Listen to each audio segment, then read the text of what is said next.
Day. And you're right here on this lovely stretch as well. You get the sun all day kind of bouncing in. Now when I first heard of this, and it was all very quick for everybody, including those behind it, it sort of seemed like, oh, this is a great idea. But I'm guessing it was quite a little bit of work because there was so many people involved in regard to donations and all that. How was it for you? So I had the idea on the Sunday. I was thinking of doing a raffle in the salon, just something to, you know, maybe raise some money for the Red Cross.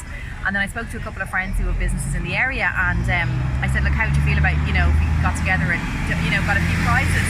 And they were like, yeah, it's a really good idea, let's do it. And then I kind of started looking at the logistics of a raffle, and I was like, that's way out of my comfort zone. So I contacted Marlena, who's a friend of mine, and we've worked together on the Greystones Town team before. So I contacted Marlena, and she was like, yes, this is exactly the kind of thing that I would, you know, help with and work with. So she said, leave it with me. So she got back to me the next day, and we said, yeah, we're a go.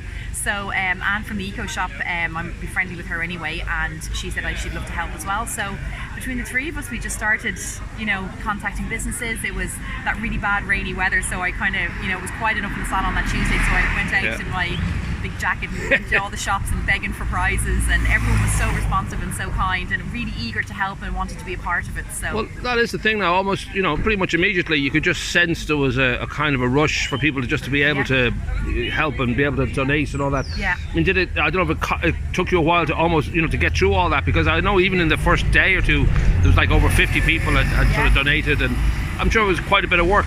It was. So I went into as many shops because I felt I wanted to personally go in. I messaged a lot of people that I would know, people that I like, other business owners that I knew quite well. I sent them messages explaining what I wanted to do, and they were 100% responsive. And then anyone that I didn't know the owner, or I didn't know, I went in personally myself and I chatted to them, and went into a few businesses that she knew, people that she knew.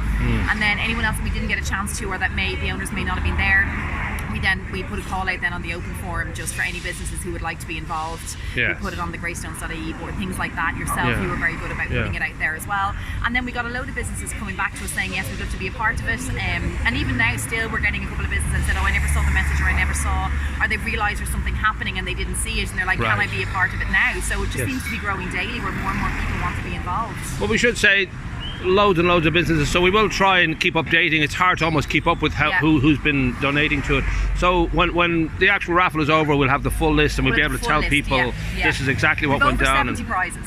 Yeah, so which is amazing. The idea at the start was it was probably a little bit naive, because my idea at the start was, let's do, you know, one big hamper. It's like the ultimate raffle, one prize, one winner kind of thing.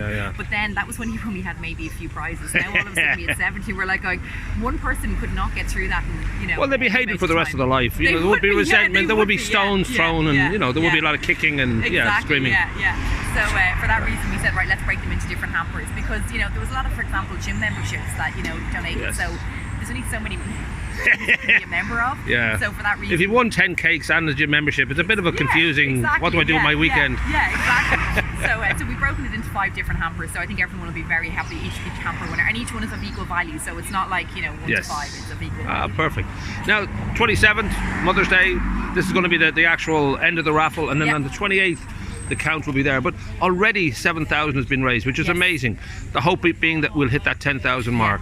So really these last few days it'll be great for anybody who hasn't bought a ticket, only €10, and you'll walk away with a humongous amount of prizes. So if you go onto if you go onto my website, you can go onto the Greystones.ie, there's a link there, it's the I Donate link, and you just click it, or if you go into any of the local shops around the high street, we've given posters with QR codes on them. Perfect. And you can just scan the QR code. Great, and we'll embed the link again as well in this piece, so people can just easily go right there. So it does sort of show, and I've been sort of astounded by the reaction in Greystones, the amount of fundraising, the amount of events and concerts, and it's taken me by surprise, and it's a gorgeous surprise. I don't know whether you've been taken back a little bit by the response. Yes and no. Like I think Greystones is an incredibly generous community. Living here and working here, I've noticed that, especially, you know, having a business during the lockdown periods, like the goodwill from people around me, you know, wanting the business to survive and wanting businesses in general to survive. And you know, so that showed me there is a massive community spirit and a massive generosity in this community, which is incredible. So I knew that it was there. And I've seen so many, it's like there's so many different things going on for the Ukraine at the moment, and everyone is willing to give to everyone. It's not like it's tapped out and the resources are gone or people are tired. It's not like that. People just want to do more and more and more, and the more they see they can do, they want to help more and more. I suppose the reason I was surprised that even the miserable feckers got involved this time, though. That was kind of nice.